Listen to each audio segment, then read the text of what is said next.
ख्रिस्त में मेरे प्रिय भाई और बहनों, बीते रविवार को हमने आनंदपूर्वक जय जयकार करते हुए प्रभु यीशु ख्रिस्त के साथ यरूशलेम में प्रवेश किया। यरूशलेम में यीशु का प्रवेश करना उनके लिए दुख भोग में प्रवेश करना था। पुण्य बृहस्पतिवार को हमने बहुत ही समारोही रूप से हमारे प्रभु की नई आज्ञा को समझने का प्रयत्न किया। हमारे प्रभु ने कहा, मैं तुम्हें एक नई आज्ञा देता हूं, एक दूसरे को प्यार करो। इसके साथ ही हमने याद किया कि हमारे प्रभु ने एक चिरस्थायी बलिदान हमारे लिए दिया। पुराने व्यवस्थान में लोग जो बलिदान चढ़ाते थे उससे ईश्वर खुश नहीं था, और इसलिए हमारे प्रभु ने एक नया बलिदान, चिरस्थायी बलिदान, अपने आप का बलिदान, अपने जीवन का बलिदान हमें दिया है, और उसी को हम यूकरिस्ती बलिदान में समारोही रूप से मनाते हैं। इसके साथ ही हमने याद किया कि हमारे ईश्वर, हमारे प्रभु ने पुरोहिताई की स्थापना की ताकि पवित्र यूकरिस्त बराबर सब तरफ सारे विश्व में चढ़ाया जा सके। कल शुक्रवार के दिन हम सब ने बहुत भक्ति के साथ क्रूस रास्ता किया। हमारे प्रभु के दुर्भोग में, क्रूस की यात्रा में साझा करने का प्रयत्न किया। हमारे प्रभु ने जो दुख सहा उसका हमने अनुभव करने का प्रयत्न किया। जो सी पीड़ाएं उसने झेली, उन पीड़ाओं को हमने अनुभव करने का प्रयत्न किया। तो सचमुच हमारे प्रभु ने हमारी मुक्ति के लिए बहुत सारी पीड़ाएं सहते हुए अपने आप को क्रूस पर बलिदान चढ़ाया। आज की रात हम बड़े आनंद के साथ पास्का का जागरण मना रहे हैं, क्योंकि हम जानते हैं कि हमारे प्रभु यीशु ख्रिस्त पुनर्जीवित हुए हैं, और उसने अपने पुनरुत्थान के द्वारा पाप की शक्ति को और अनंत मृत्यु को नष्ट कर दिया है। उसने उस पर विजय पाई है, और उसने हमें भी पुनरुत्थान की संतान बनाई है। जब हम बपतिस्मा ग्रहण करते हैं, हम पुनरुत्थान की संतान बन जाते हैं। यहूदी लोग प्रत्येक वर्ष बसंत में पास्का का त्योहार सामाजिक और आध्यात्मिक तौर पर बड़े धूमधाम से मनाते थे। पास्का त्योहार के दिन वे याद करते थे कि किस तरह से याहवे ने मूसा की अगुवाई में उन्हें मिस्र देश की दास्ता से मुक्त किया, हमने पाठ में सुना, और किस तरह से उन्हें प्रतिज्ञा देश का अधिकारी बनाया। निर्गमन ग्रंथ बतलाता है कि जब वे मिस्र में थे तो पास्का की संध्या को ईश्वर की आज्ञा के अनुसार प्रत्येक परिवार ने एक मेमना मारा, उसका रक्त दरवाजे की चौखट पर पोत दिया और मेमने का भुना हुआ मांस खाया। उसी रात प्रभु ने मिस्र देश के मनुष्यों और जानवरों के पहलौते बच्चों को भी मारा। जिस घर के दरवाजे पर मेमने का रक्त पोता हुआ था, उस घर में प्रभु ने किसी को नहीं मारा। इस त्रासदी के बाद मिस्र के राजा फिरौन ने विवश होकर इस्राएलियों को मिस्र छोड़ने की अनुमति दी। वे मिस्र से निकलकर प्रतिज्ञा देश के लिए चल पड़े। यही इस्राएलियों का पास्का था। यह मिस्र देश की दास्ता से मुक्ति की घटना थी, और इस्राएलियों के लिए यह बहुत बड़ी कृपा थी, ईश्वर का बहुत बड़ा वरदान था और इसलिए वे बड़े धूमधाम से पास्का मनाते थे। पुराने व्यवस्थान के पास्का और नए व्यवस्थान के पास्का में आकाश पाताल का अंतर है। पुराने व्यवस्थान में ईश्वर ने अपने सेवक मूसा की मध्यस्थता से इस्राएलियों को मिस्र से छुटकारा दिलवाया। नए व्यवस्थान में ईश्वर ने अपने प्रिय पुत्र के माध्यम से हमें पाप और मृत्यु की दास्ता से मुक्त किया। यही बहुत बड़ा अंतर है। इस मुक्ति को हासिल करने के लिए ईश पुत्र हमारे प्रभु यीशु ख्रिस्त ने शरीर धारण, दुख भोग, अपने जीवन के बलिदान और पुनरुत्थान द्वारा अपने शाश्वत पिता को आदम का ऋण चुकाया। उसने मेमने के बलिदान से नहीं वरन अपने जीवन के बलिदान से और मेमने के रक्त से नहीं बल्कि अपने रक्त से प्राचीन पाप का तमस्सुक मिटा दिया, कलंक मिटा दिया, दंड मिटा दिया। यह आवश्यक था क्योंकि आदम के पाप के कारण हम सभी पाप और मृत्यु के शिकंजे में थे। आज की पास्का धर्म विधि में हम प्रभु यीशु के महिमा में पुनरुत्थान और पाप की दास्ता से मानव मुक्ति का आनंदमय समारोह मना रहे हैं। मरने के बाद पुनः सशरीर जीवित होना मनुष्य के लिए तर्क संगत नहीं लगता। यह सार्वजनिक अनुभूति और ज्ञान से परे है। मनुष्य के लिए यह कल्पना मात्र है, यह असंभव है। लेकिन हम जानते हैं कि ईश्वर के हाथों में जीवन और मरण का अधिकार है। हमारे प्रभु ने अपने मानवीय जीवन में जैरुस की बेटी, नाइन की विधवा के बेटे और अपने मित्र लाजरुस को जो मर चुके थे पुनर्जीवित किया था। उसके लिए सब कुछ संभव है। इसलिए हमारे प्रभु ने अपने मरने के पहले कई बार घोषणा की थी कि वे तीसरे दिन जी उठेंगे और अपने कथनानुसार वे तीसरे दिन जी उठे। अपने पुनरुत्थान के बाद प्रभु यीशु ने सबसे पहले अपनी माता को दर्शन दिए और सांत्वना दी। उसकी माता हमारे प्रभु के बहुत निकट थी। उसकी माता ने सारे दुखों को झेला जो हमारे प्रभु ने झेला।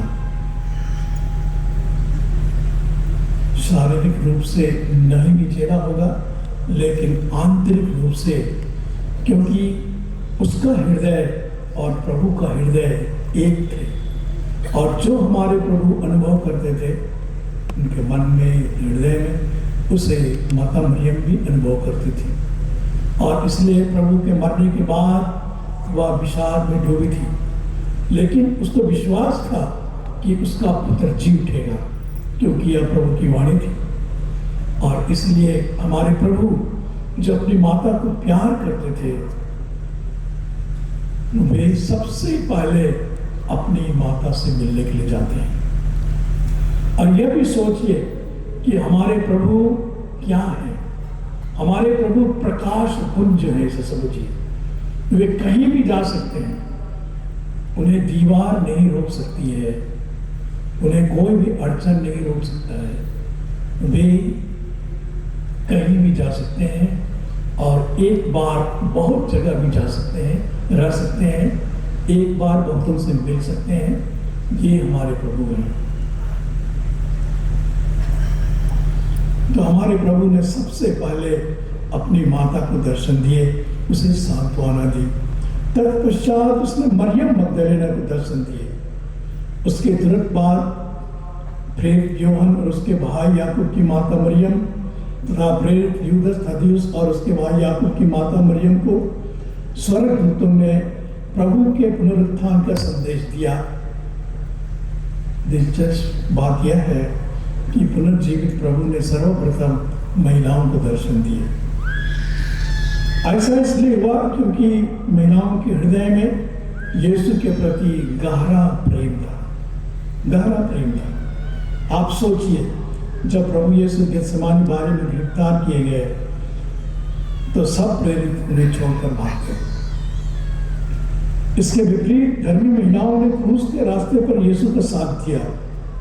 धर्मी महिला वेरोनिका ने प्रभु का चेहरा पोंछा और क्रूसित प्रभु के पास दुखित माता मरियम के साथ वे महिलाएं रोती कलपती रहीं, अर्थात माता को वे सांत्वना दे रही थी। इसलिए हमारे प्रभु ने सर्वप्रथम दर्शन देकर उन्हें पुरस्कृत किया, क्योंकि उनका प्रेम सच्चा था, उनका प्रेम गहरा था।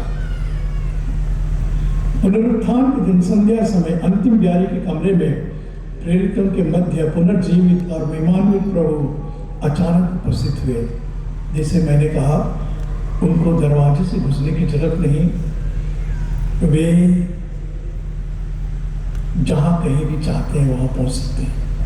प्रकाश पुंज के समान, या किसी भी तरह से समझिए ये वे ईश्वर हैं। और उनके साथ उन्होंने भोजन किया।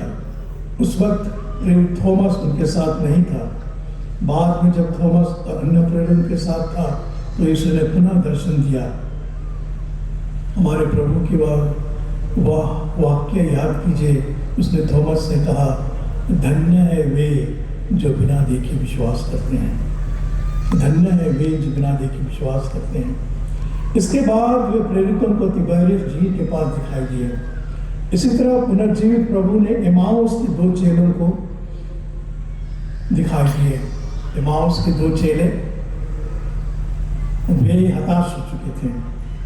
वे लोग प्रभु के शिष्य बने थे यह सोचकर कि प्रभु कुछ परिवर्तन लाएगा और हो सकता है कि उनके दरबार में उन्हें कुछ काम मिलेगा।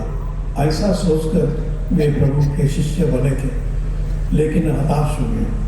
उन्होंने प्रभु से कहा, तो सोचते थे कि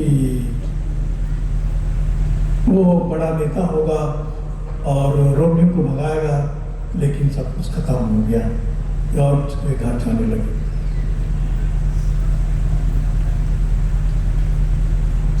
इसके बाद गलीलिया में संत पौल कहते हैं 500 से अधिक जमा हुए लोगों को, और बाद में तारसुस के सौलुस को दमास्कुस के मार्ग पर दिखाई दिए।